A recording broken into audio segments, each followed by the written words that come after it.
Bobcat Breakdown is back and better than ever. We are live from the Piazza and the topics couldn't be juicier. Plus, women's soccer midfielder Jess Gargan is in the house. We'll talk to her. And the guys have their final roar of the night. So let's get into it. It's Bobcat Breakdown, and it's now.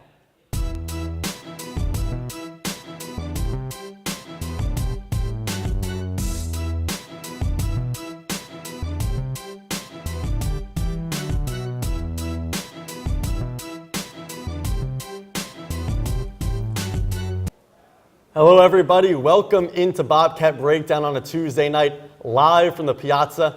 MJ Baird, Ryan Chichester, I'm Dylan Fearon. Gentlemen, what's going on? Dylan, just another Tuesday night, happy to be here.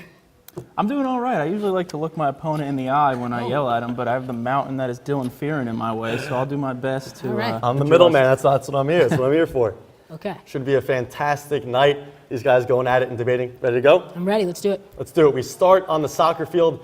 It's been an inconsistent start for the women's soccer team this season. Started 3-1, but have dropped their last two, including a 4-2 loss at Dartmouth on Sunday. Quinnipiac made the MAC championship game last year and returns a core that is expected to get back there. MJ, we'll start with you.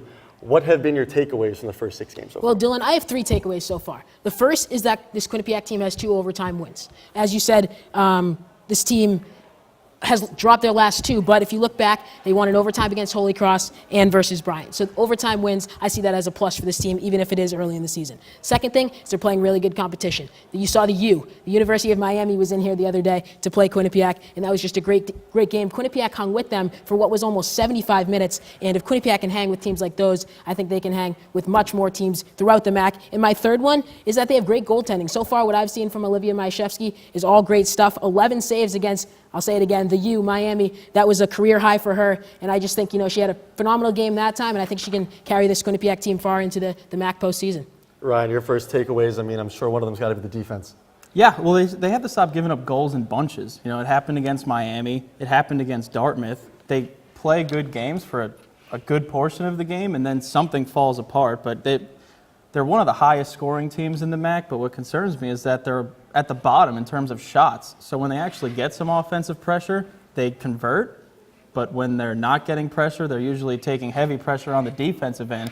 So they need to dial up the pressure a little more so they can get some more goals and win some of these games. It's great that they're winning in overtime, but it would also be a little more convincing if they were winning in regulation. MJ, how concerning is the defense? They've given up 14 goals in 6 games. That's the most since 2003. The defense is one thing, but like I said before, it all comes down, at least for me, to the goaltending. And if Majewski can do what she did against Miami throughout the MAC regular season, I'll be really impressed. Great. Now let's bring in Jess Gargan to hear what she has to say. Jess is with us now. What's going on, Jess? Thanks for coming on. Now, we just heard from these guys, but I want your thoughts from the first 6 games. What are your takeaways? Has this been what you expected so far from the start of the season? Yeah, I think we're 3-3, and as people say, it's not as a strong start as it was last year, but as MJ pointed out, we've been playing really hard teams like Miami and Dartmouth. And although the scores don't really reflect our performances in both games, like Miami, as MJ said, we played for 75 minutes and we were drawing them 1-1. And Dartmouth, it wasn't the best score, and I think we learned a lot from it, both personally and as a team. We learned a lot of lessons that we can bring into the MAC. So as I said, as we're 3-3, it doesn't look the best, but I think we're building on our performances every game, and we're going into Harvard being confident. As I said to MJ, 14 goals in the first 6 games. That's the most in the first 6 games since 2003. How do you stop the goal scoring from happening on the defensive side? I think it comes from the start. It's the whole 11. I wouldn't just call it the defense and the keeper. It starts from our front 3. We have to defend as a unit, and I think that's what we've been working on lately. Because, as you say, we concede goals, and people put that on the defense and the goalkeeper. But I think it's a whole team thing, and that's what we've been working on this week in practice. Is just working as a unit and getting forward together and getting back together. So you've got this beautiful new stadium now to play in. It's fantastic. It's wonderful. Have you seen that home field advantage so far in just 3 games? You guys were 9-0 last year at home. Are you guys comfortable? Have you seen that home field advantage so far? Yeah, I think so.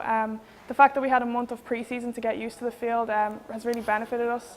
And I think the atmosphere in the new stadium is great. And I feel personally and as a team, we think it's a lot more professional. And the fans that come out every game, whether it's sunny, whether it's raining, it really pushes us on in the games. Now, you guys were in the MAC championship last year, lost to Monmouth 5-2. Is there some unfinished business to get back there, and how badly, if you do get back there, would you want to play Monmouth? Yeah, 100%.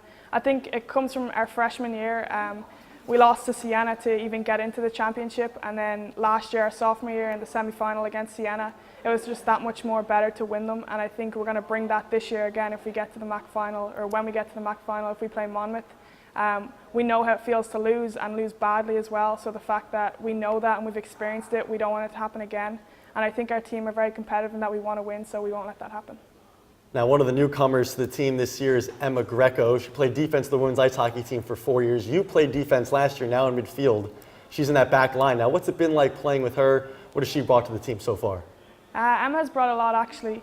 Coming from the hockey team, I thought she might, it might take her a while to adapt back to playing soccer, but she's honestly done a great job, and not even just on the field, but also off the field. She's an amazing teammate, and she pushes people, and she's using her seniority to an advantage, and she's not afraid to speak up and get her team going, and I think that's what we need more of this year.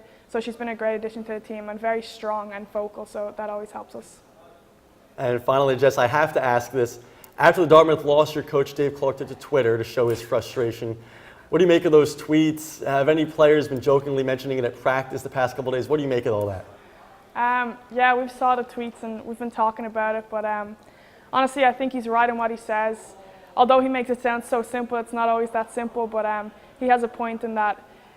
We were talking to him today, and he was telling us, like, they give us everything, they make sure everything's ready, and our job is just to go on and perform in the field. So I think sometimes as a team we overcomplicate it, and he makes it as simple as we can, so we need to take his advice and go out tomorrow and give it our best shot. If that ever happens again, you should just at you guys on Twitter. Sure. All right, we'll let you go with that one, Jess. Good luck the rest of the way, and thanks for coming on. Thank you for having me. So, guys, what do you think about what she said? I mean, the defense getting better, getting back to the MAC tournament, playing Monmouth in championship game. What do you make of what she said? Well, something I would like to say, I think it's kind of an interesting way to look at things.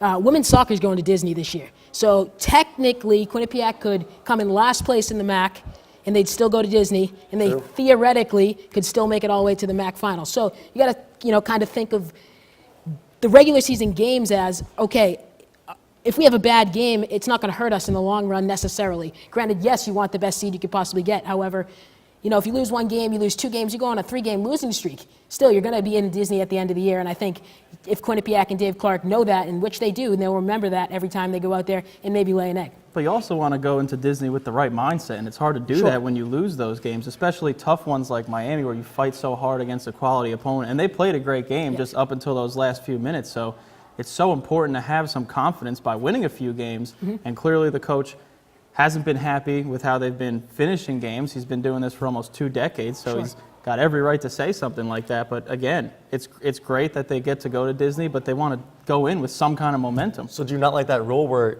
if it isn't Disney, every team makes it? Do you think there should be some incentive on winning those regular season games? I don't care about the rule. Just for the Bobcats' sake, I think they just need to win a couple games and get the right momentum going. And the rules are the way as they are. There's plenty of problems, according to some teams, based on how certain seasons end. But for the Bobcats, just get the job done. So theoretically, those couple wins you said they string together could be, who knows, the last 3 MAC games of the year. Not saying that's going to happen, but it could be. Absolutely, absolutely. All right, guys, great stuff. Time for a quick break, but when we return, we stay with soccer but switch from women's to men's. We'll discuss why the Bobcats should be concerned with its back line, plus our final roars. Don't go anywhere. We'll be right back. Coming up on #that, we talk about some fun events around Quinnipiac's campus. And we talk about some weird news that's been discussed around Twitter. All that and more, we are your source for Quinnipiac's entertainment news.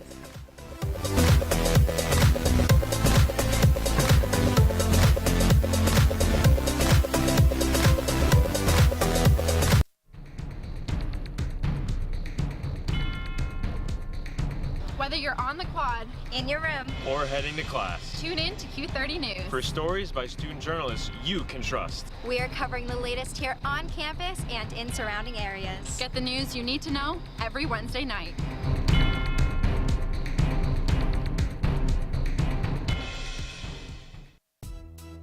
Bobcat Breakdown, presented by the Quinnipiac Bobcats Sports Network. We are your source for debate. Did they make the playoffs last year, Tom Jenkins? When it clicks, it clicks. We dissect Quinnipiac athletics on a scale you've never seen before. With Tobia, it almost looks like she's reaching a little bit. Plus, we bring in the biggest names surrounding college sports. We are live here at the Times Union Center with Jay Billis. And of course, some comedy.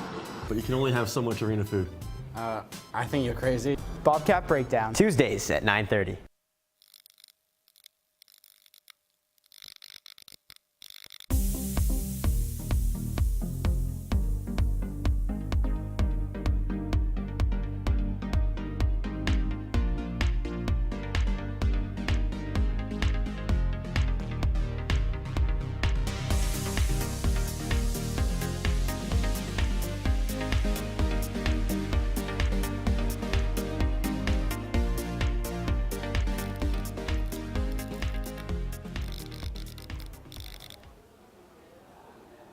Welcome back inside Bobcat Breakdown. Shifting from women's soccer to men's, Quinnipiac has dropped 3 of its first 4 games.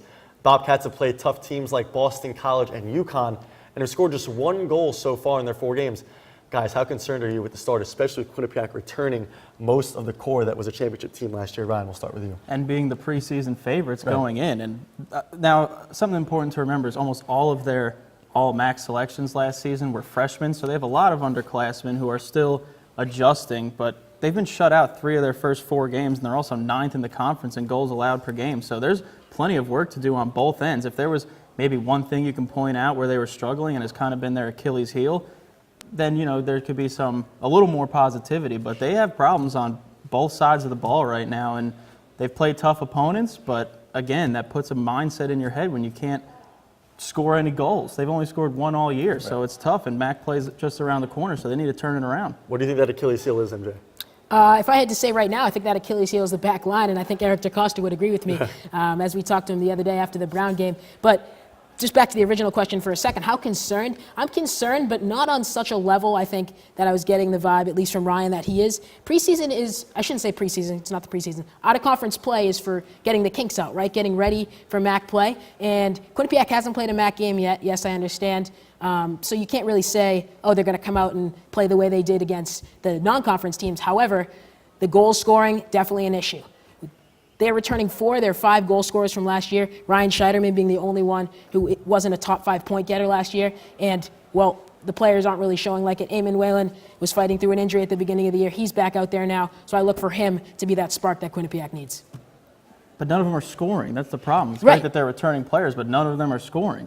I look to Eamon Whalen now that he's back from injury to, you know, if he has a game where he puts 2 in the back of the net, maybe that'll get the team going.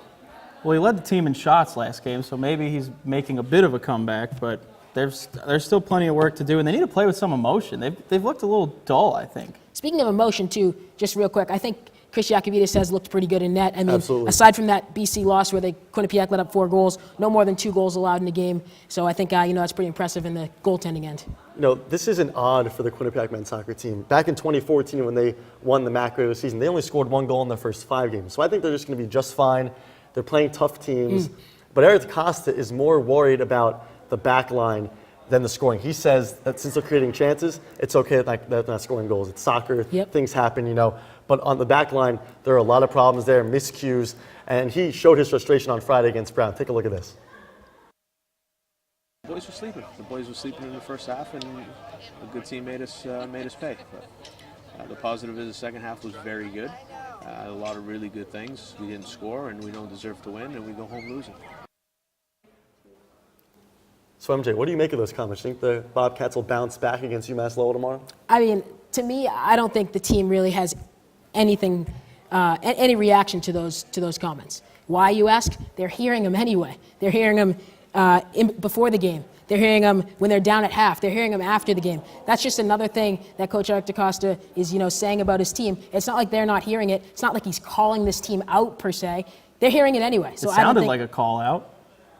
Okay, but you don't think he's calling them out face-to-face in the locker room? Well, clearly it's not working, so now he has to tell the entire community on a live interview. So it's falling on deaf ears.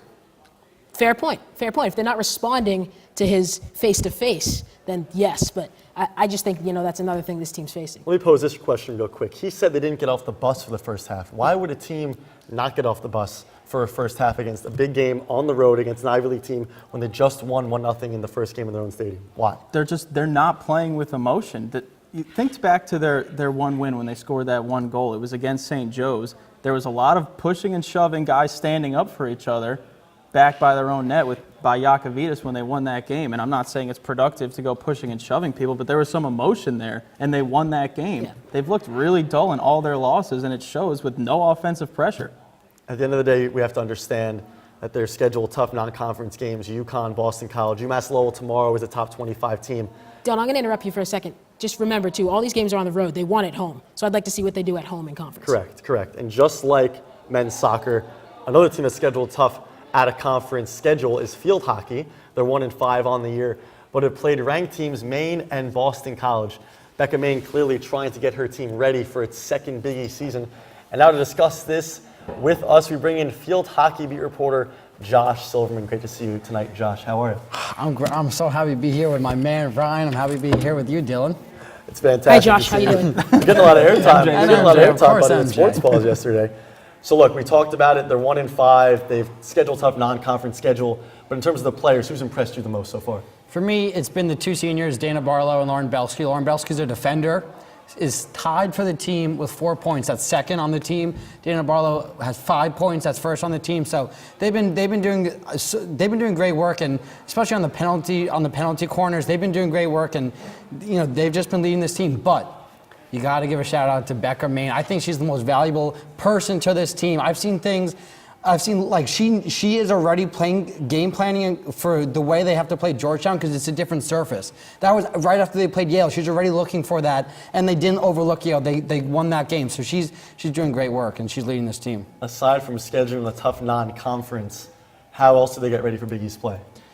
The one thing they have to do is they have to convert on their shots, because against Holy Cross they were 0 for 11, and they're shooting about 70% of their shots on goal. Only 20% of those are going in. So that number has to be a little bit higher against Big East opponents when those games really matter, because those games are going to count towards the tournament at the end of the season. So they have to get that number up to about 20, 25. They also have to score in the first half. In games where they don't score in the first half, they're 0-5. Games where they score in the first half, they're 1-0. I know it's only one game, but that momentum is able to carry them into the second half. Josh, I just got a little point for you here. Inez Ruiz-Martinez, 2 defensive saves. That right now leads the team through 6 games, but obviously hard to fill the shoes of Angie King with 13 defensive saves in a season. How do you think, that defensive back end is doing? And anytime you lose a player, and this really applies to any sport, there's a chemistry issue, but I was actually pretty impressed in how easily they were able to transition from losing a player like Angie King to being able to fill that role with a couple different players, and players just stepping up, whether that's just they were great and they never really got to play because Angie was such a great player and never really left the field. But I was really impressed as to how well they were able to fill that void. Specifically, what is working well for this team on the field? It's the product that they're putting out on the field. They're really able to move the ball well, and they're not really having trouble being in the other team's zone and putting themselves in positions to win games. The only problem is that sometimes on crosses, the ball hits their stick weird and it's not going in. So that's something that they just have to keep practicing, and more continuity will help with that. Awesome, Josh. Great stuff. Thanks for coming on, and we'll talk soon. Dylan, thank you for having me. Another quick break, but when we come back, volleyball starts MAC play in a few days, plus new segments, Bobcat Blitz, and the Final Roar. You don't want to miss it, so stick it here. We'll be right back.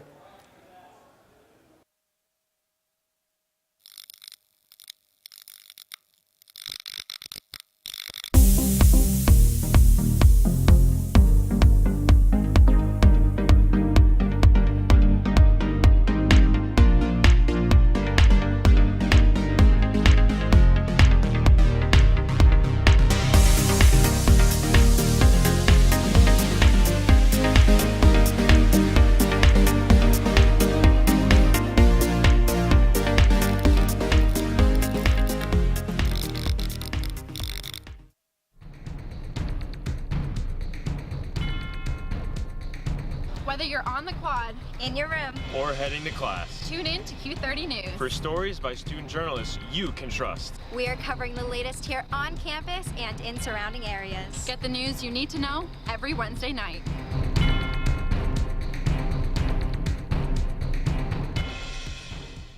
Good morning and welcome to the Morning After.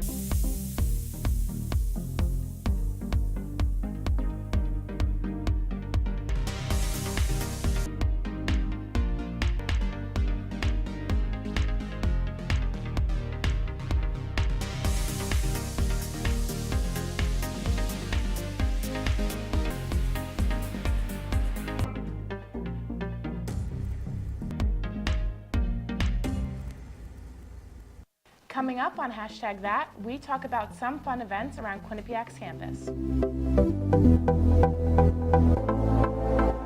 we talk about some weird news that's been discussed around Twitter. All that and more, we are your source for Quinnipiac's entertainment news.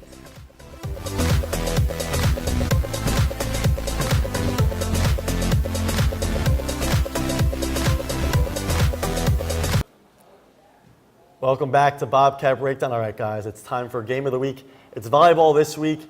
QU at Manhattan on Saturday. Ryan, we'll start with you. Who you got and why? I have Manhattan just because the Bobcats just need another game or two to recover from this ridiculous travel schedule that they've had. And, they lead the MAC in hitting percentage, so that's actually a positive.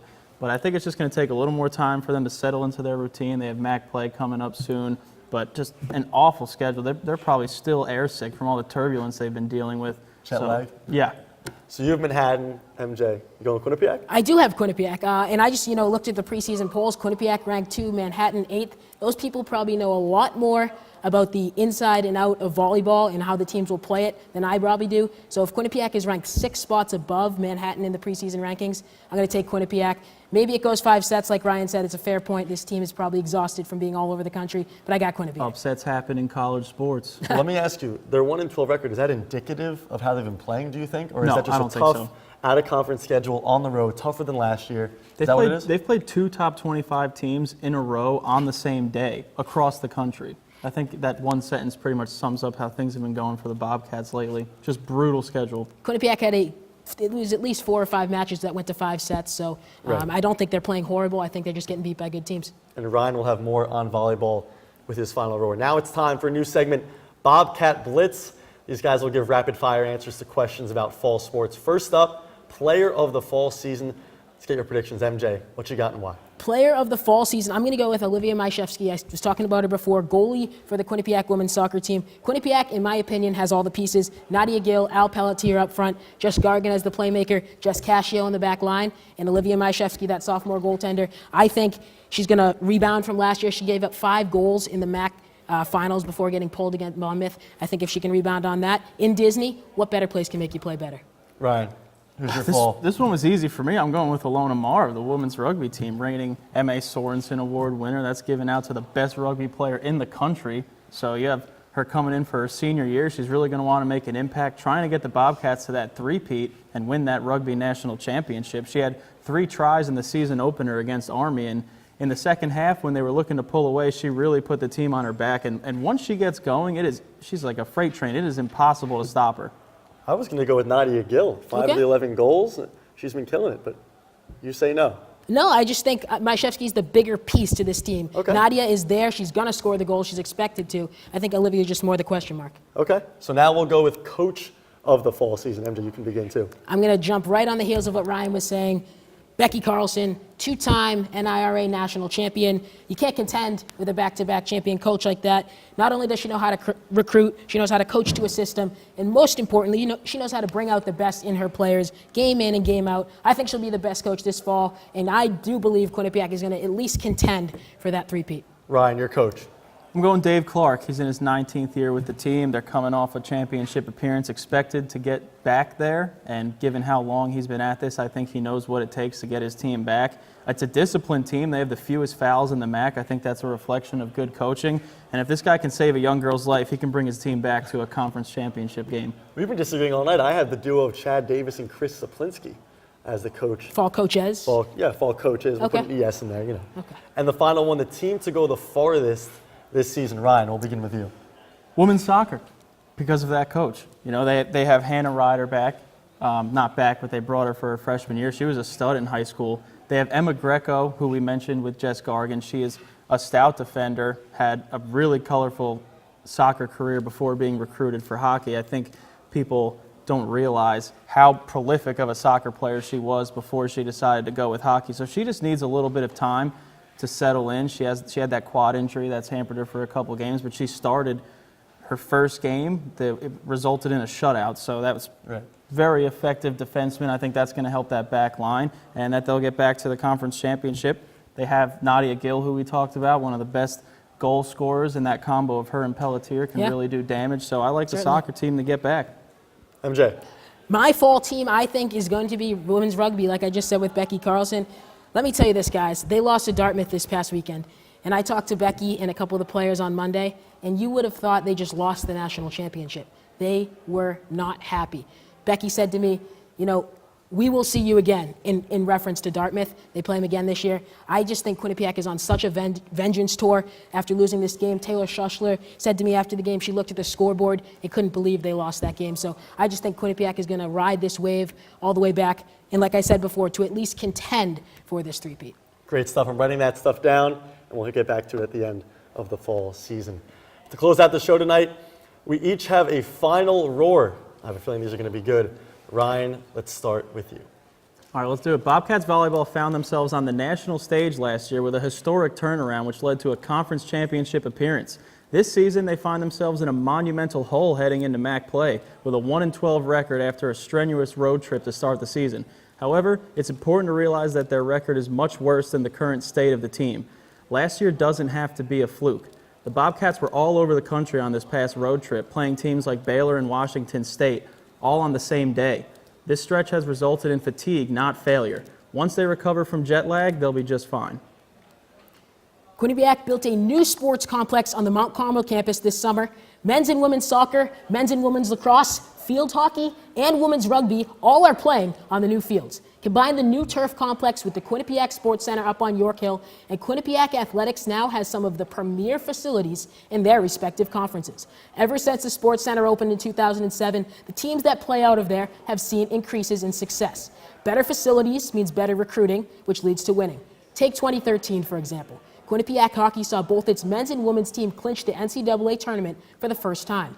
Quinnipiac basketball, as well as most of other sports, left the NEC for the MAC. This university's athletics have been on the up and up ever since, showcased by the women's basketball team's run to the Sweet 16 this past spring. Here's the bottom line. Expect great things out of Quinnipiac athletics in the coming years. Conference championships and NCAA tournament appearances will run rampant in Hamden. And don't be surprised if another conference upgrade occurs quicker than you think. The new facilities are step one. Step two, well, that's success. As the college basketball season approaches, beat reporters, analysts, and writers start to share their preseason conference standings. I've seen several times lately, either on Twitter or other publications, Quinnipiac men's basketball picked last in the MAC standings. Its coaching staff was fired, the best players transferred. On paper, it might make sense. But don't write out the Bobcats just yet. They've got a new and energetic coaching staff. Players have transferred in from Division I programs like Penn State and GW. Freshmen from Colorado and even Australia. Plus, arguably the best big man in the league in Shays Daniels is back. Now, I'm not saying they're going to make the NCAA tournament or win 25 games, but I'll be shocked if they finish last in the MAC. As millennials say, don't sleep. The Bobcats will be more fun to watch than you think. All right, that's all the time we have. Thank you for joining us. Next show is same day, same time, same place. Make sure you follow us on Twitter at QBSN and Q30 Sports, and visit our websites at theqbsn.com and Q30tv.com. For MJ Baird and Ryan Chichester, I'm Dylan Fearon. We'll see you next week.